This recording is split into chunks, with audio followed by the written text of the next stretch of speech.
Hello everyone, welcome to part 47 of my Dark Souls 2 Scholar of the First Sin playthrough. Part 48 of my Dark Souls 2 Scholar of the First Sin playthrough. And today we will be doing, I believe, the first part of the Shaded Woods. Now before you go into this area, I'd suggest you have something that can nullify crits, as there are enemies that are basically impossible to see. And they like to backstab. So, either have the ironclad chestplate on you, or the jester robes on you.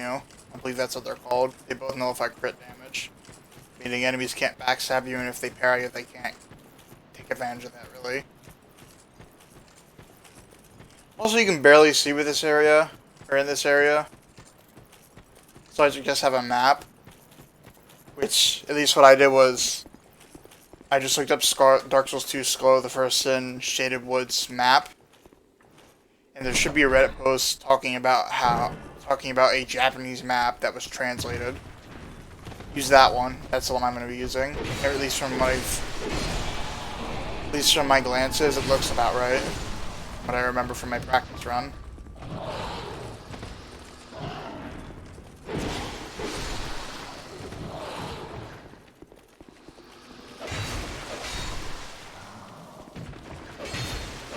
Get ready for the most pointless bonfire ever. This one serves literally no function, really. Don't bother resting, because then you'll just have to refight the ambush.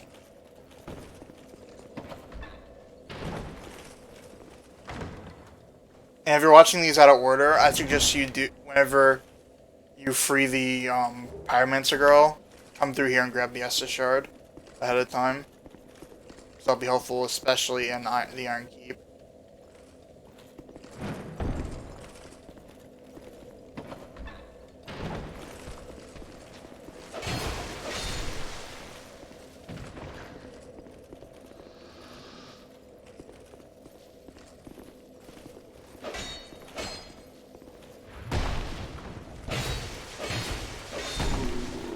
Fuck.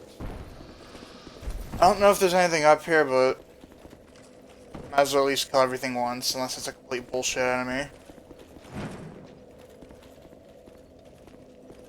At least that's the way I play these games.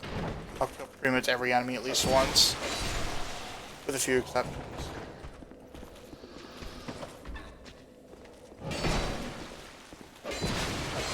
Usually the only ones I skip are dumb enemies. They're incredibly poorly balanced. Like the rolling cats in Dark Souls 1. At least in my opinion, those things are insanely overpowered. From what I remember, at least. And most of the things in the Tomb of Giants, because that place is awful. Also, what is it with Dark Souls 2 and fucking being obsessed with not letting you see? I mean, so far as the third area we'll be going to where we can't really see. We have No Man's Wharf, which is super dark. The Gutter, which is super dark. And then now the Shaded Woods, which has a fuck ton of fog. And then later there's also the Frozen Outskirts, which is a bunch of fog with infinitely respawning reindeer that appear out of nowhere.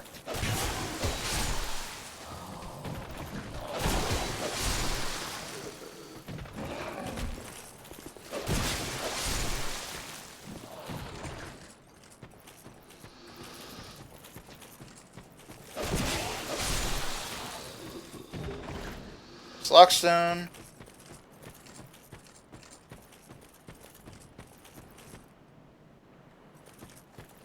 Also, I'm gonna keep this episode up until I get to the final bonfire at the end of the Shaded Woods. So I have no idea how long it's gonna be since I don't have the timer pulled up, but that's what I'm gonna be doing. I'm gonna try to speedrun this area. I don't want to be in here any longer than I have to. And this is why that last bonfire is completely useless, since this one goes to 3 different important areas: Oldia's Keep, Drangleic Castle, and the Shaded Woods, and then Ruins.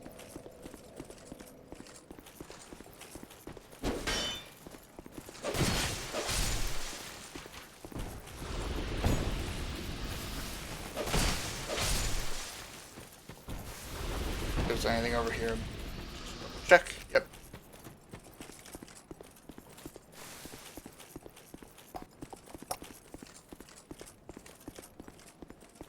Take care of this guy first.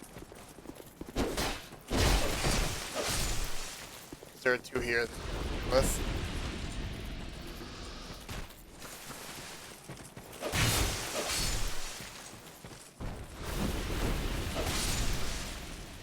Shoulders.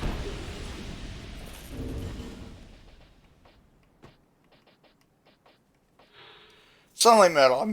A medal depicting the sun. Offer it to the altar to strengthen the bond with your covenant. The slight warmth of the medal makes valor brim within one's bosom. The brave fighters who bore these medals are gone, but the sun never sets. On this day begins the contest to find the sun's truest son. And we have stuff.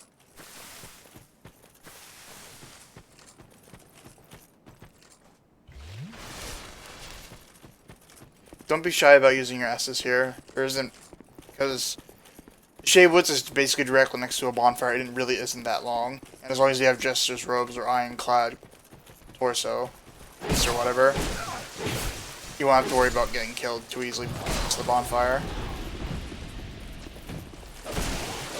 Unless you don't have a shield. You should keep a shield on you. A 100% block shield at least. That'll help a lot.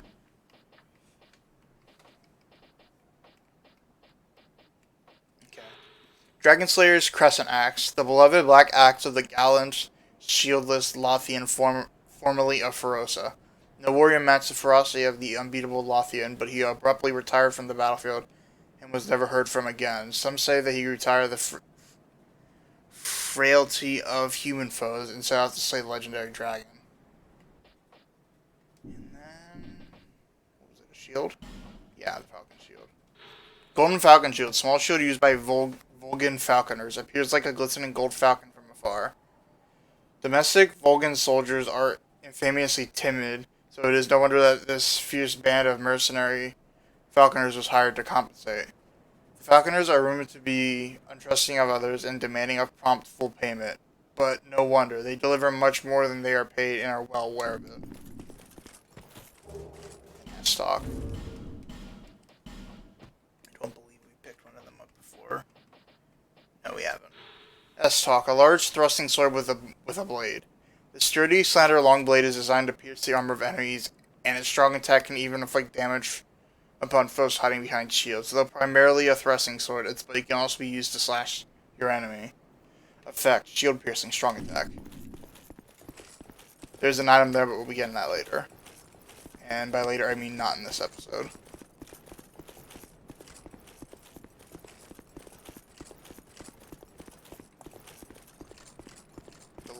This left area isn't really important. It's just a couple items. It doesn't really lead anywhere.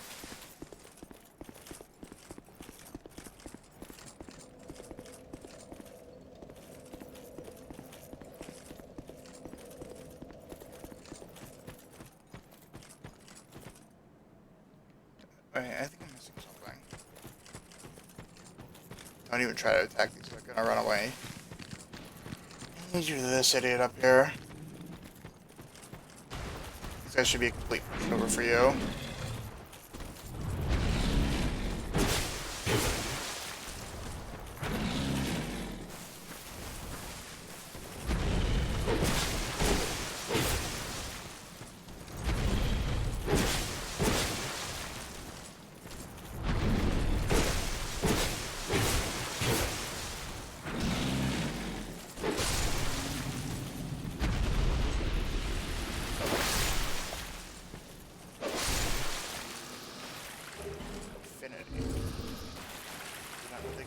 Spells. Affinity. An advanced hex based on an ancient sorcery creates a dark mass that seems to pursue its target with a will of its own. It appears to be a manifestation of emotion, perhaps of hate, perhaps of love. Catalyst Staff. Never seen an enemy drop a spell before. At least not a non-guaranteed one. And we had Red Tear Stone Ring. I'm used to the Dark Souls 1 and 3 looks.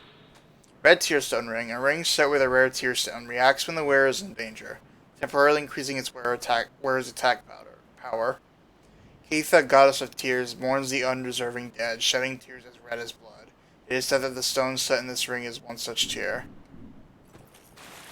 Now up there is, or over along this path, leads to Oldia's Keep. So if you're up for that, go for that. But it's just waiting later. We're waiting until later. I do not know where the fuck. I'm sorry, let me... I could have sworn... Well, I know for a fact the path to Dringlight Castle is along one of these paths. I'm thinking it's this one. Oh yeah, I remember. I missed a little path on the left. Look at this.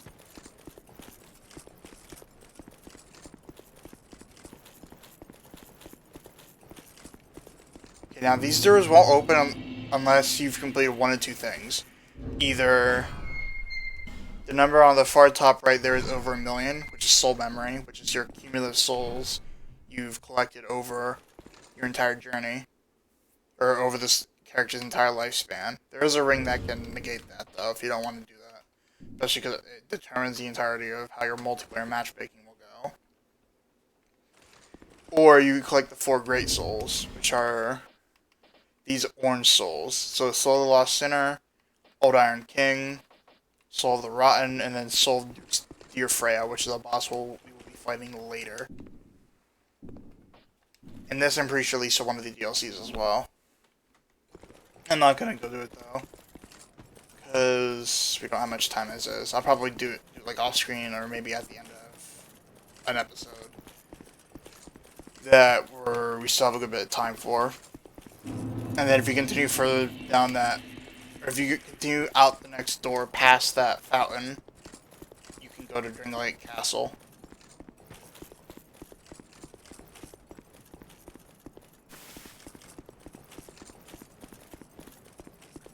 We'll rest up here and we'll do the Shaded Woods, the main thing. One time. 12 minutes. Okay. Should I? Oh yeah, I'll go to the DLC area now, and then we'll do the main part of Shaded Woods next episode. That'll work. Falconer armor. I hate how they leave juts in this game. It's so annoying.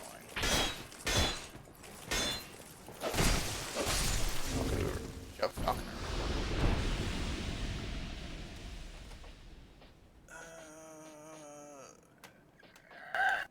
Oh, we already had that. Okay, never mind. I think we read it. Let me double check though. I should be able to at least recognize it. I don't think... I don't know, but it looks similar to the shield.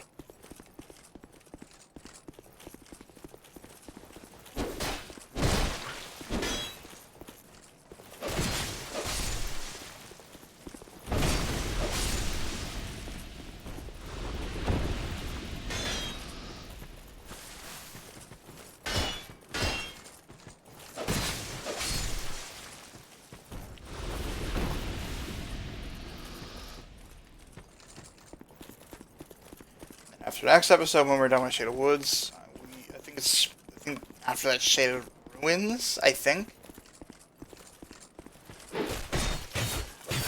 How is he staggering me with a fucking dagger? But I'm wearing basically a rock as fucking armor. That doesn't make any sense. Fucking, that's a problem. That's part of the problem with these fuckers. You can't lock onto them. Yeah, suck it, bitch. Can barely see them, and they roll around like crazy. God, these enemies are so fucking annoying.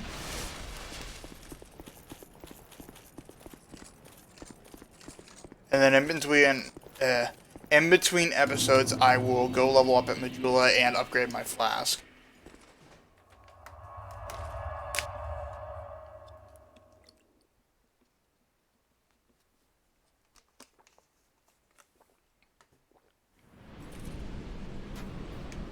Oh no, please don't tell me this is what I think it is.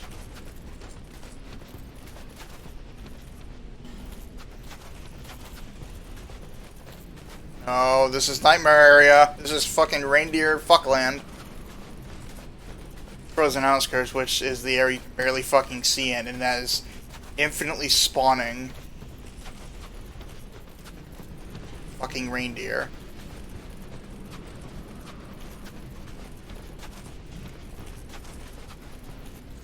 Nope. Fucking love Dark Souls 2, don't you guys? To let you know, though, at least this makes the Shaded Woods look better because the Shaded Woods aren't that nightmarish. I'll go back, get my souls, Homeward Bone, and I'm just not going back to that DLC. Until much fucking later in the game. I'll probably have to run through it a few times by myself to figure out where the fuck I'm supposed to go. Or figure out how the fog works. At least from what I've heard, apparently the fog goes away sometimes. Just not sure how. Love Dark Souls 2.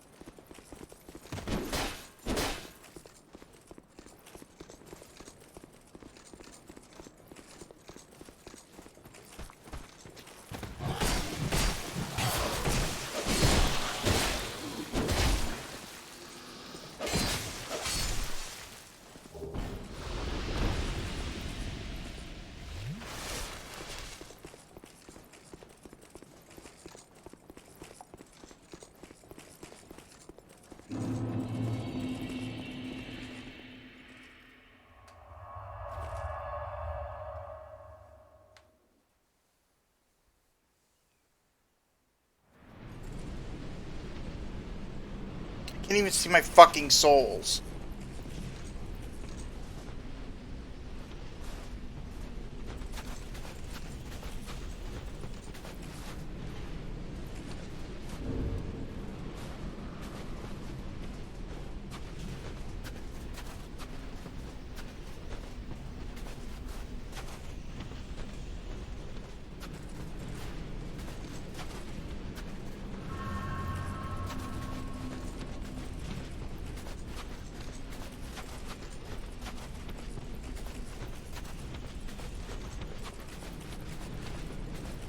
Fuck this. Yeah, don't come here yet.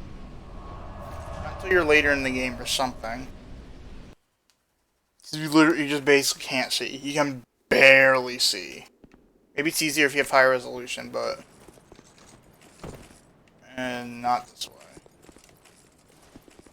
She's down to Green Lake Castle.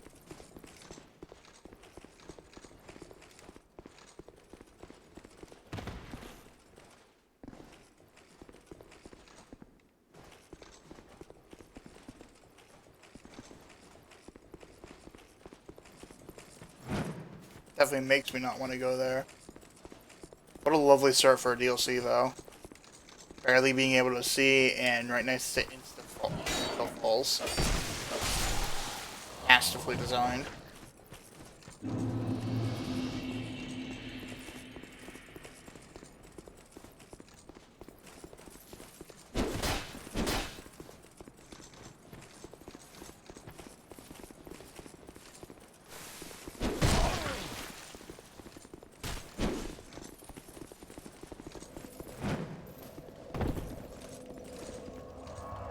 Fuck yourselves.